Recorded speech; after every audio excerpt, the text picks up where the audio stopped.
तालुका पोलिसांच्या कारवाईत 65 acre jack well Bhima नदी पात्र येथून अवैधरित्या वाळू वाहतूक करणाऱ्या टेम्पोसह 6,15,000 रुपये किमतीचा मुद्देमाल जप्त केल्याची माहिती तालुका पोलीस ठाण्याचे वरिष्ठ पोलीस निरीक्षक TY मुजावर यांनी दिली.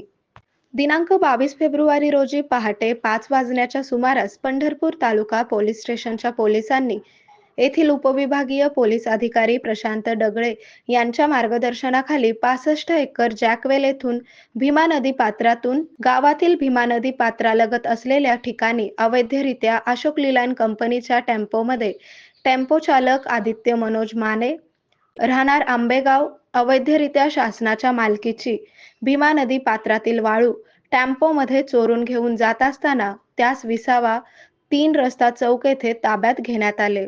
त्यानंतर पंढरपूर तालुका पोलिसांनी आदित्य मनोज माने याच्या विरोधात गुन्हा दाखल केला आहे.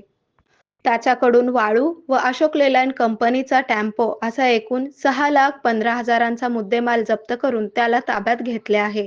ही कारवाई पोलीस अधीक्षक अतुल कुलकर्णी, अप्पर पोलीस अधीक्षक प्रीतम यावलकर, येथील उपविभागीय पोलीस अधिकारी प्रशांत डगळे यांच्या मार्गदर्शनाखाली करण्यात आली.